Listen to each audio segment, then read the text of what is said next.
अस्सलाम वालेकुम my YouTube family. उम्मीद है आप सब खैरियत से होंगे, मैं भी खैरियत से हूँ। और आज मैं डिनर में बना रही हूँ आलू गोश्त का कोरमा। तो आलू गोश्त के कोरमे के लिए हमें जिन चीज़ों की ज़रूरत है वो है, मेरे पास यहाँ बीफ का 1 किलो से थोड़ा ज़्यादा है ये मेरे पास बीफ का गोश्त है।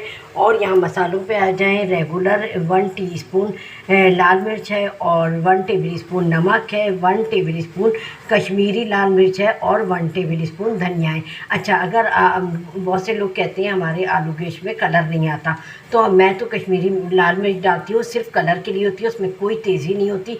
और अगर आपके पास पेपरिका है तो पेपरिका बिल्कुल थोड़ा सा डालें, लाल मिर्च ज़्यादा, कश्मीरी लाल मिर्च थोड़ा ज़्यादा डलती है और पेपरिका का जो वो है क्वांटिटी वो कम कर दें, ठीक है। और यहाँ मेरे पास गरम मसाले हैं, तेज़ पत्ता है, लौंग है, काली मिर्च है, बादियान का फूल है और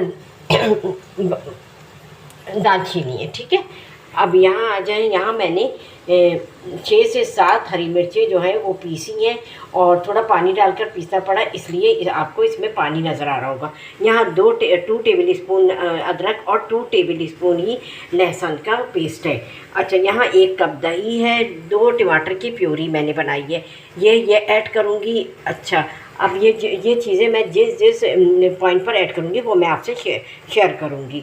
अच्छा, यहाँ मैंने आपसे प्याज को यूँ शेयर नहीं किया कि मुझे प्याज इसमें नहीं डालनी थी। प्याज को मैं ब्राउन करके, यहाँ मैंने 3 मीडियम साइज़ की प्याज लेकर चॉप कर लिए और चॉप करके अब मैं इसको ब्राउन करके निकाल लूँगी।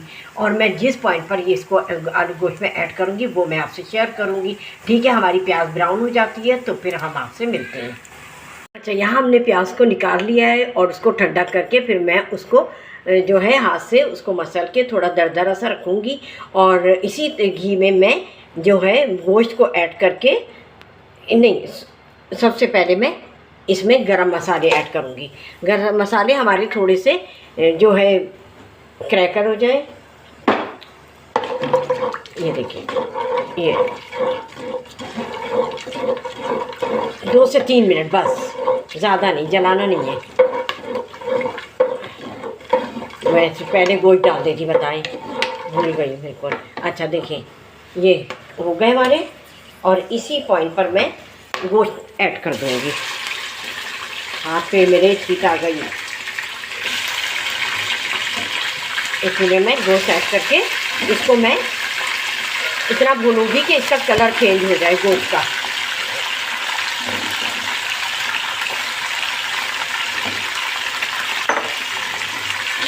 ठीक है।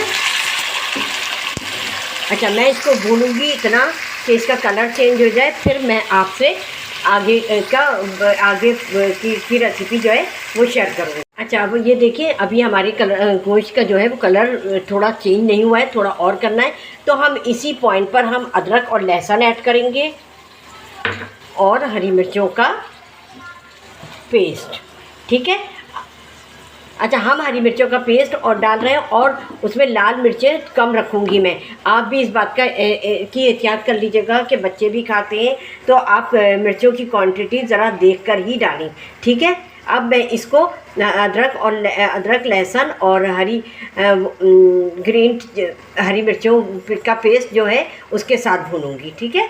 अच्छा, अब यहाँ मुझे हरी मिर्चों का पेस्ट और अदरक लहसुन वगैरह डालकर पीसते हुए 6 से 7 मिनट हो गए। अब इस पॉइंट पर मैंने जो टमाटर ग्राइंड किए थे 2, वो डालूँगी। अच्छा, टमाटर आप कहेंगे कि कैसे डाल रही हैं, टमाटरों से भी कलर बहुत अच्छा आता है और बहुत मज़े का बनता है। अच्छा, अब यहाँ जो मसाले मैंने आपको बताए थे, धनिया, कश्मीरी लाल मिर्च और नमक और हाफ़ टी स्पून जो है रेगुलर लाल मिर्च, ये भी मैं ऐड कर दूँगी, ठीक है। और इसको मैं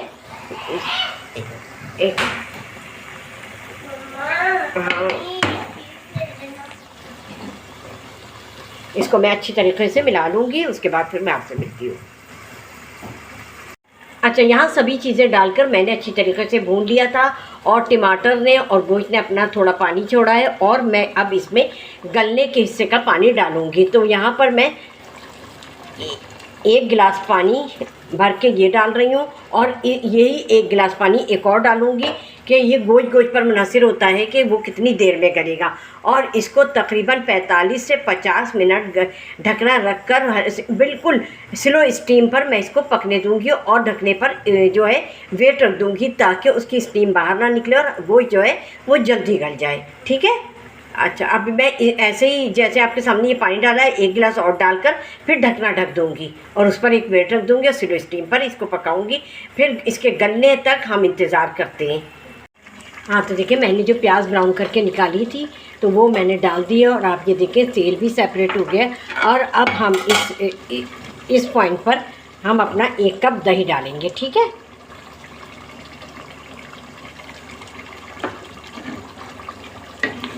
और अब हम इसे थोड़ा सा भूनेंगे, और उसके बाद हम फिर इसमें आलू डालेंगे।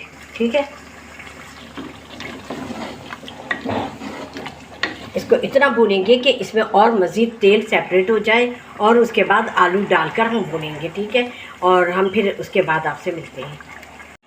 अच्छा, ये देखिए दही और प्याज वगैरह डालकर मैंने मज़ीद और भून लिया है, और आपको तेल नज़र आ रहा होगा कि तेल जो है इसने रिलीज़ कर दिया। और अब इस पॉइंट पर मैं आलू डालूँगी। आलू मैंने 5 अदद दरमियाने लिए थे, उसको इस तरह मैंने काट लिया है। आलू इस तरह, और अगर बड़े हों तो 4 टुकड़े कर दें।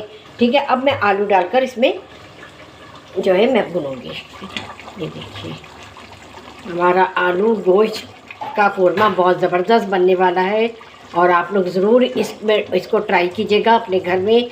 और जब मेहमान आए तो भी आप ये ज़बरदस्त क़ोरमा बना सकते हैं, बीफ के साथ, मटन के साथ। ये रेसिपी यही होगी, मटन के साथ भी यही रेसिपी होगी। मेरा बीफ है जो बीफ में बना रही हूँ मैं। और मुझे फीडबैक ज़रूर कीजिएगा कि मेरी रेसिपी से आपका आलू गोश्त का क़ोरमा कैसा बना है। ठीक है। मेरे घर में तो सबको पसंद है मेरे हाथ का। ठीक। और अभी तक जिन लोगों ने मेरे चैनल को सब्सक्राइब नहीं किया है वो मेरे चैनल को सब्सक्राइब करें, लाइक करें, शेयर करें, और बेल आइकॉन प्रेस करें ताकि मेरी हर आने वाली रेसिपी आप सबको जल्द से जल्द मिल सके। और अब मैं इसे आलूओं के साथ तकरीबन 10 मिनट इसे भूनूंगी, और 10 मिनट भूनने के बाद फिर मैं आपसे बाकी की रेसिपी शेयर करूंगी। हाँ, तो ये देखिए हमारा आलू गोश्त का क़ोरमे का जो है ना कितना अच्छा लुक आया है, और देखिए तेल भी सेपरेट हो गया है। और ये मैंने तकरीबन 10 मिनट भूना है, और उसके बाद अब मैं इसमें आलू गलने का पानी डालूँगी। और अच्छा, हम इसमें इतना शोरबा डालेंगे कि वो बिल्कुल रनी ना हो, और थोड़ा सा थिक भी रहे और थोड़ा शोरबा भी हो। ठीक है। क़ोरमे में ज़्यादा वो नहीं जाता, मसाला नज़र आना चाहिए। ठीक। हाँ, देखिए मैंने पूरा पानी नहीं डाला, आधा गिलास पानी डाला है।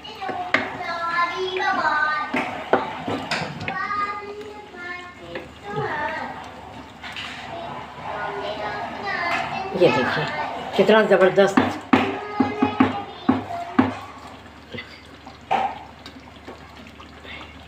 और थोड़ा सा और डालूँगी मैं पानी, बस। देखिए ये फिर भी मेरे पास जो है पानी बच गया है। और अब मैं इसको थोड़ा सा फ्लेम को तो तेज़ करके पकाऊंगी, और उसके बाद फिर स्लो कर दूंगी ताकि हमारे आलू फटाफट गल जाए। तो मिलती हूँ मैं आलू गलने के बाद।